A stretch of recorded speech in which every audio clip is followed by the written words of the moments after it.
Assalamualaikum warahmatullahi wabarakatuh. Perkenalkan, nama saya Aulia Primariski Permata, NIM D22 2020 031114. Di sini saya akan menjelaskan tentang macam-macam kelenjar endokrin pada manusia serta letak dan fungsinya.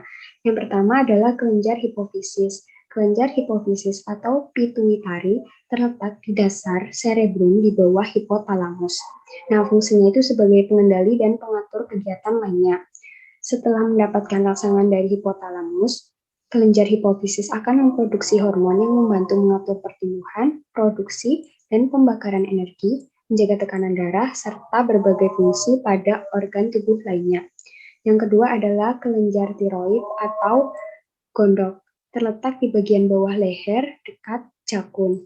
Nah, fungsinya itu berfungsi dalam pertumbuhan dan perkembangan tulang otak dan sistem saraf pada anak-anak. Selain itu, hormon tiroid juga membantu menjaga tekanan darah, detak jantung, dan fungsi reproduksi. Selanjutnya ada kelenjar paratiroid. Kelenjar paratiroid ini terletak di bagian bawah kelenjar tiroid. Nah, berfungsi untuk mengatur kadar kalsium dalam darah dan metabolisme tulang.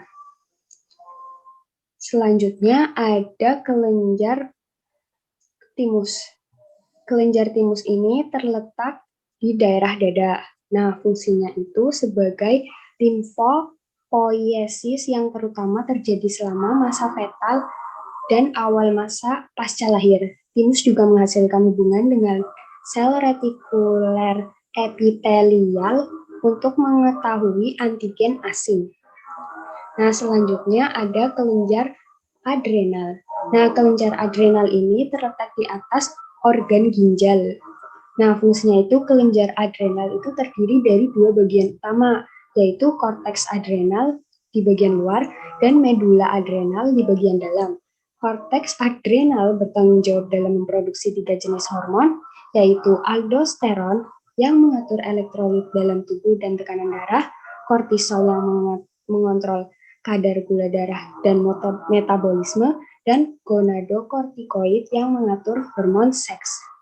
Nah, selanjutnya ada kelenjar pankreas. Nah, kelenjar pankreas ini terletak di dekatnya lambung. Fungsinya yaitu mengeluarkan hormon, yaitu hormon insulin dan hormon glukagon. Kedua hormon ini berperan dalam mengatur kadar glukosa atau gula dalam darah.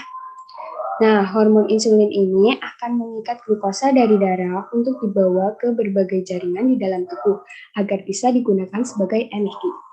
Yang terakhir adalah kelenjar gonad. Kelenjar gonad ini terletak pada pria dan wanita. Pada pria itu di bagian testis, sedangkan pada wanita terletak pada bagian ovariumnya. Nah, fungsinya itu menghasilkan hormon seks. Testis menghasilkan hormon pria, testosteron yang memberikan karakter pria seperti jenggot, otot, dan lainnya. Nah, testosteron disekresikan dalam jumlah besar pada pria dan jumlah kecil pada wanita. Sedangkan indung telur ini mensekresikan estrogen dan progesteron. Hormon-hormon inilah dihasilkan hanya pada wanita dan mengatur siklus reproduksi. Nah, untuk selanjutnya saya akan menjelaskan tentang mekanisme kerja hormon dari kelenjar tiroid.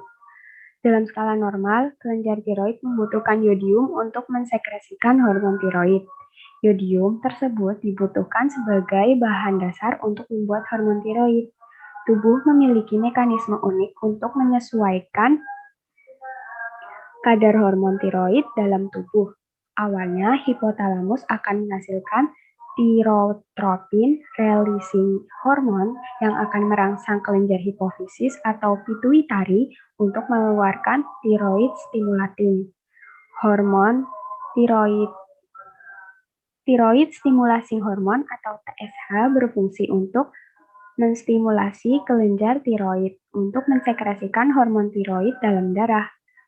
Menjaga keseimbangan hormon tiroid dalam tubuh penting dilakukan. Keadaan di mana tubuh tidak memiliki cukup hormon tiroid disebut hipotiroid, Sedangkan keadaan di mana tubuh memiliki terlalu banyak hormon tiroid disebut hipertiroid. Terdapat dua hormon yang dihasilkan kelenjar tiroid, yaitu triiodothyronin atau T3 dan tiroksin atau T4. Triiodothyronin atau T3 adalah bentuk aktif dari tiroksin atau T4 yang kerjanya lebih cepat, efektif, dan efisien. Perubahan T4 menjadi T3 terjadi dalam hati dan beberapa organ lain. Tiroksin atau T4 adalah hormon yang dihasilkan oleh kelenjar tiroid yang memiliki efek ringan terhadap kecepatan metabolisme tubuh secara langsung di dalam hati dan beberapa organ lain. T4 akan diubah menjadi T3 agar kerjanya lebih efektif dan efisien. Selain hormon tersebut, kelenjar tiroid juga memproduksi hormon kalsitonin, yakni hormon yang berfungsi untuk mengatur kadar kalsium dalam darah. Sel yang bertanggung jawab untuk produksi hormon ini adalah para folikular sel. Kalsitonin bisa menurunkan pelepasan protein dari tulang dengan menurunkan aktivitas osteoklas di tulang. Sekian penjelasan dari saya. Wassalamualaikum warahmatullahi wabarakatuh.